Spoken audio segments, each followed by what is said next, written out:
Hello, I'm Martinez. My name is Itzell, and I'll be having my next giveaway when I reach 500 subscribers. I will have questions during the live, and when I reach 450, I'll do the questions again in a premiere. Right now, let's see what palettes are up for grabs this go round.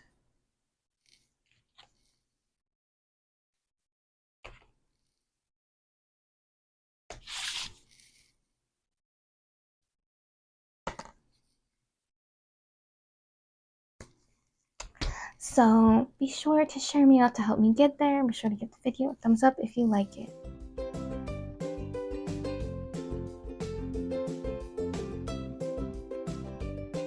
Hello everyone, I'm Martinez. My name is Itzell, and today it's collab day. I'm collabing with Emily D.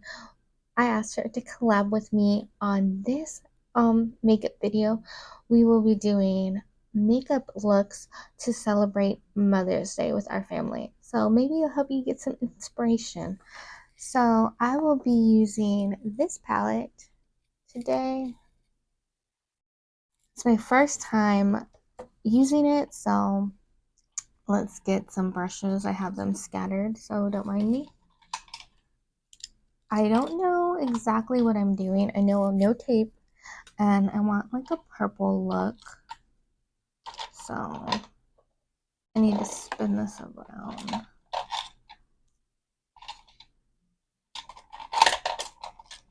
Alright, I think I have enough brushes to figure out a look. Let's pick a color to lay down. Alright, I think I'm gonna go with Mod. It's like a very light pink. And don't mind me looking down at my mirror.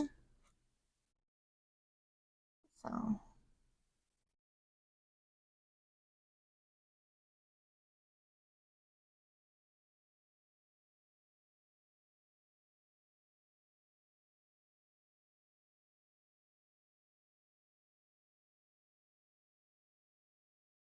alright.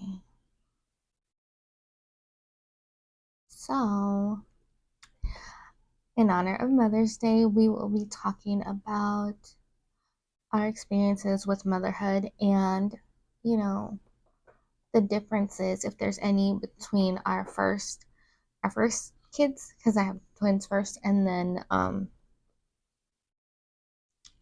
our youngest. So I became a mother at 19. Sorry about COVID. He loves attention.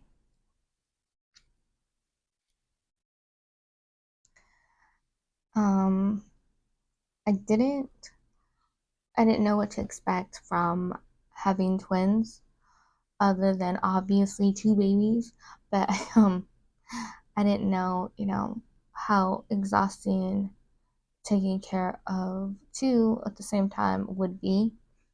So,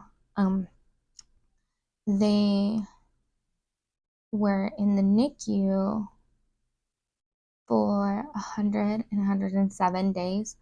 So they got used to being on a schedule.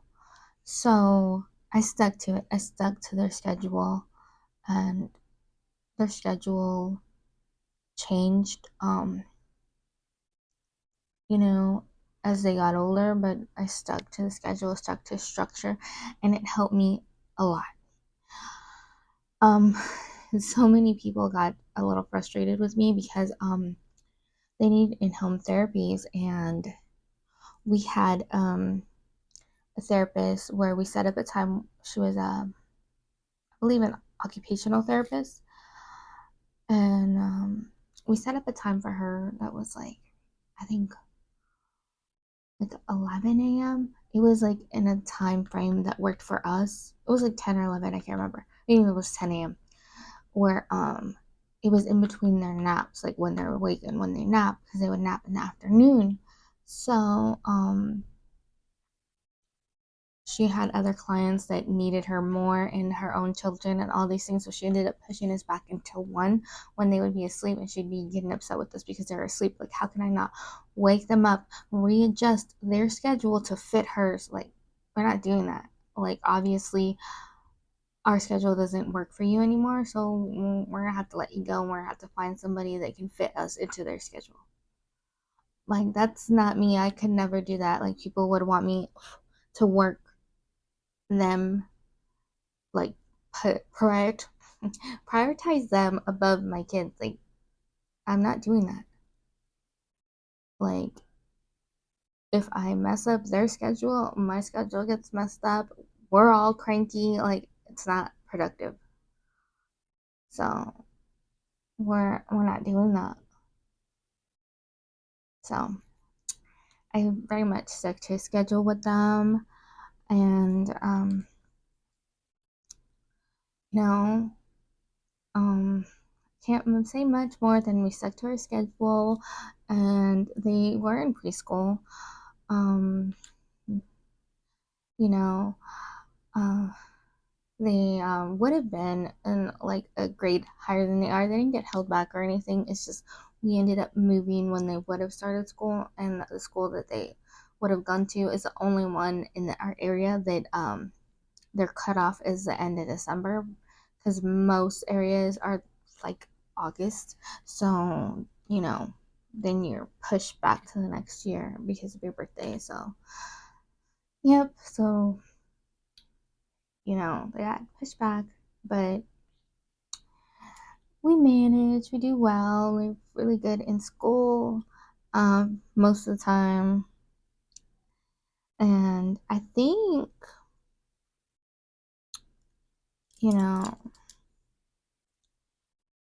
think I'm gonna go on with this color nude mauve down here for like the crease. I think we did the best that we could, and you know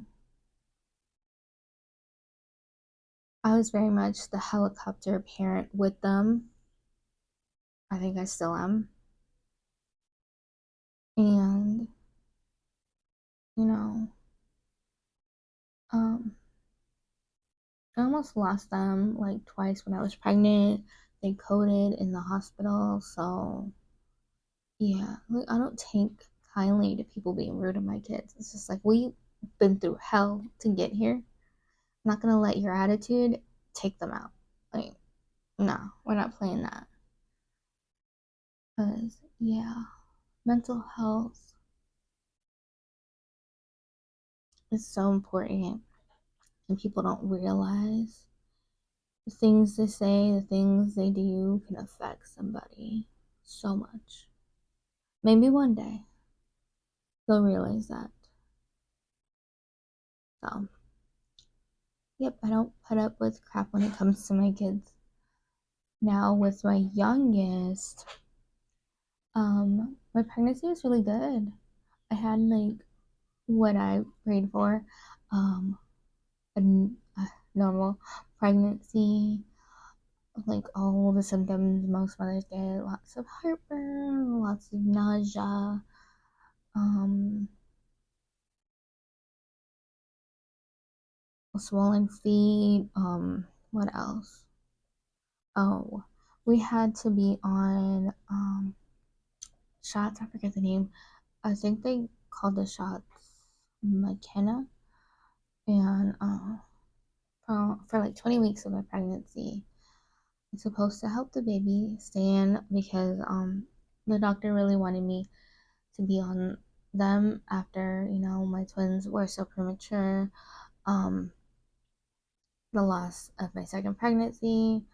So yeah, luckily, even though the insurance didn't want to do it, I had a doctor that advocated for me, and we got what we needed to get. So yeah, I love my doctor. I did not feel the same way my first pregnancy, or my second. I had different doctors all 3 times. So there's that. I was very happy. I'm gonna go in with Amara down here. I thought I was gonna go purpley. It's not quite purpley, but it's pretty. Um, yeah, I enjoyed like my pregnancy with Lucy. And yeah, I ended up having her a day before reaching 38 weeks. So with her, it was so funny because I was asked, how did I deal, you know, with being so pregnant. You're so uncomfortable, like you cannot get comfortable no matter how hard you try. And I'm like, well, I never quite got to that point. Whenever I started to get close to that point, I had my kids. So I was like, I'm sorry, like I don't know, how to comfort people that went like the whole 40 weeks or a little bit past that, because that wasn't my experience.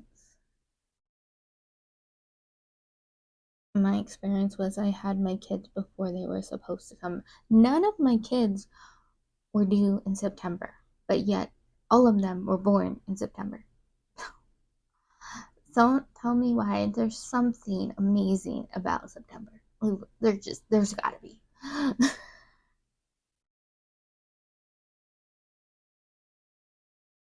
So, yeah, it's just funny how things work out.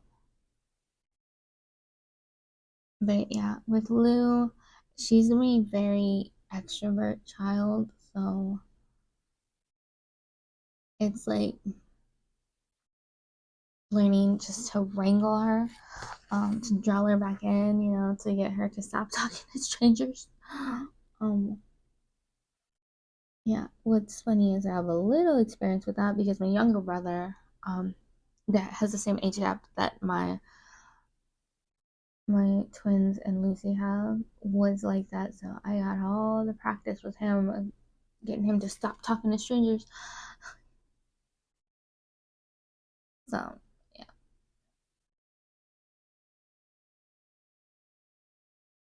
so yeah, very talkative, very like just loves people. My twins were more skittish. The not all about strangers the way Lucy is. So there's that. Mm. Let's see. Do I want to add another color? I kind of want this one, the second color, into like, kind of connect them a little bit.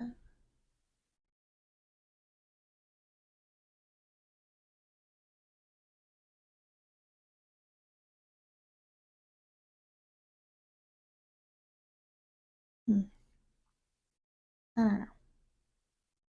Don't mind me trying to figure out what I'm doing. It's not much different than any other day, but yeah. So it's very different, and I haven't done this yet with Zoe and Mel. I had the backpacks. Um, so you have the backpack on them, and then you have it attaches to your wrist.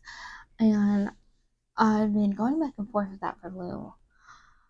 It helped me a lot with them because there's two, and that way, you know, I didn't have to go pew and then chase them. So yeah, it worked really well for us. With Lou, she's very much she wants to like run and see things, so I very much have to keep my eye on her, really. All right, I think I'm gonna spray my brush. Do I want this brush? I think I want this brush. So yeah, it's very different. Like, so Mel were born so early, they were delayed in a lot of things. And Lucy, I'm gonna go in with glitz.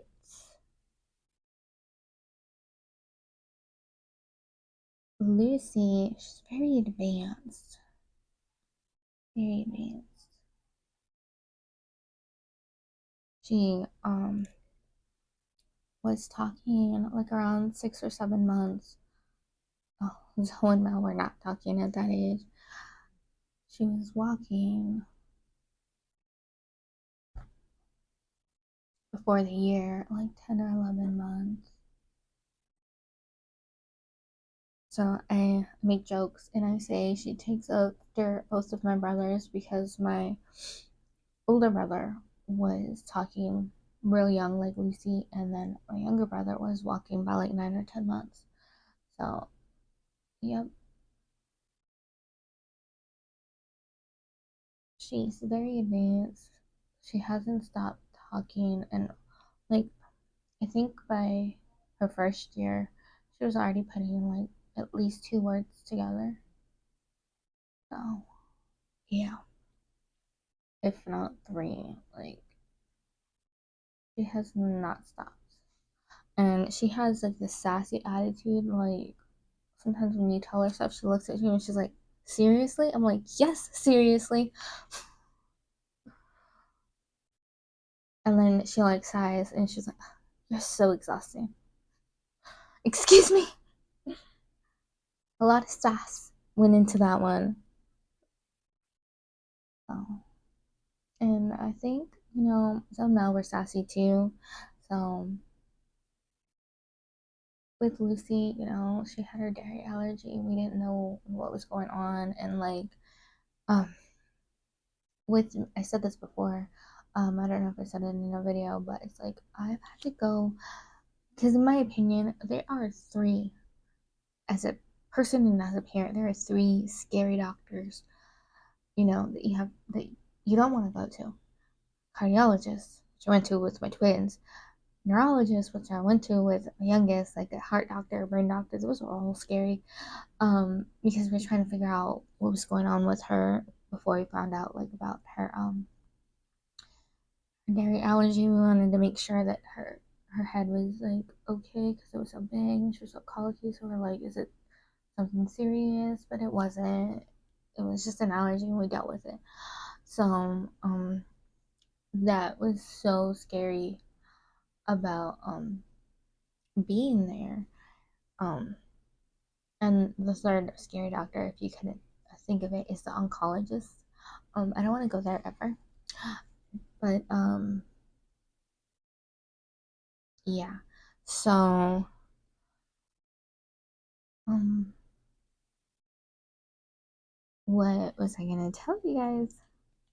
Oh, what I found really interesting was when we were there, my twins were with me when they're gonna do Lucy's procedure, and then the doctor kind of looked at them, and I swear it wasn't that long.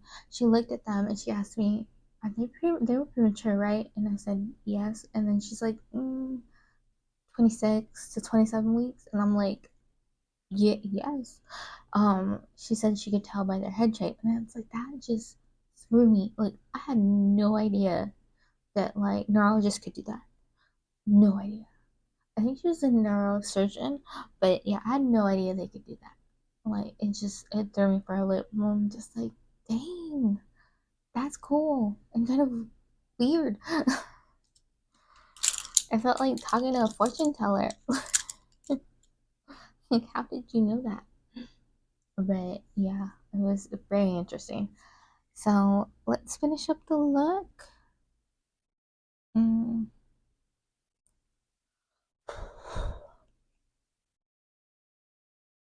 So, yep, with my oldest kids, I didn't know what to expect.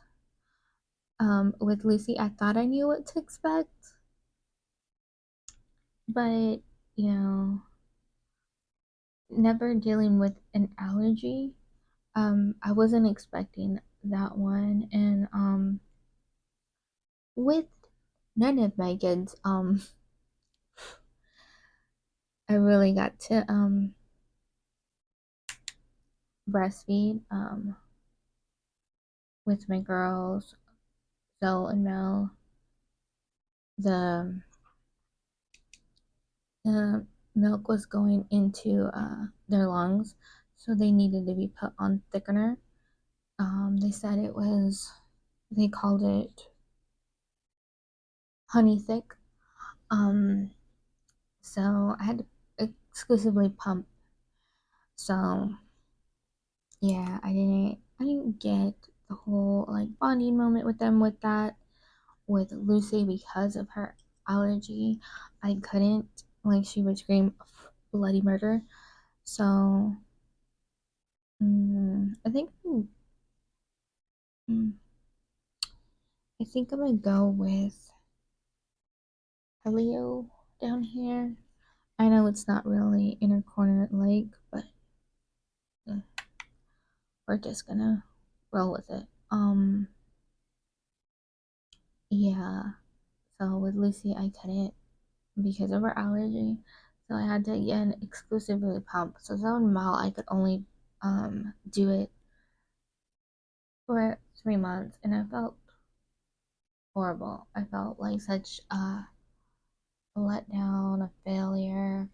Um, with Lucy, it was like 8 or 9 months, so I did much better. And but we were supplementing a little bit because I wasn't quite getting enough to where she would be satisfied.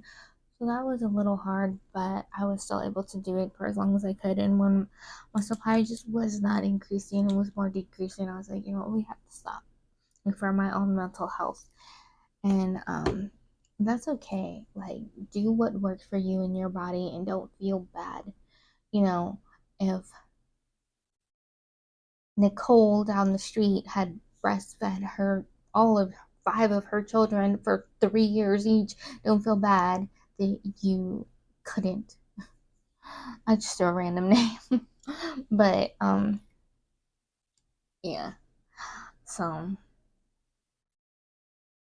uh, it's just like, motherhood. You can't always predict what's gonna happen or what is gonna work best for your kids, and you just find stuff out as you go along. Like, I didn't expect everything that happened with my kids, all the challenges, like Melanie, getting diagnosed with autism and all these things. And it's just like, how did I miss the signs? And also, um, just doing your best and trying your best, and that's all you can do as a parent. So I'll be right back, finish my look, and then I'll let you know everything that I used. Hello, I'm back. So let's go over everything that I used. I used this palette, right? So we're gonna go over the colors. I used Mod, it's the one at the top. Then after that, I used Nude Mauve, Amara, Glitz, and Helio. So what do you think? Yeah, I like it. Obviously, you need to be more purpley, but honestly, I think it's really pretty. It's really me, and I think it's a good look for Mother's Day. I didn't do any liquid liner, so remember, not in any order. For my lips, Ofra lip liner in wine, Jeffree Star lippy, and paleontologist. And I put this clearance lip oil on top to give it a little bit of a shine.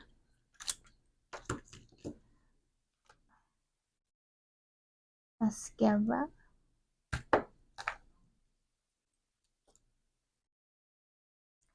tight line, and I put this in the waterline. It's Formula Z. Let's see. I got all that stuff. Setting powder, highlighter, bronzer on top of the cream, blush,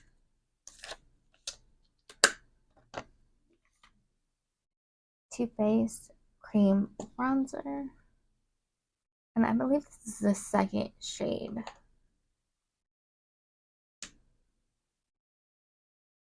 This chocolate souffle. So the e.l.f. believe it's the camo color character. We're working on this. We're working on this, for the dark circles. Still giving it a shot. It's a concealer, foundation, primer,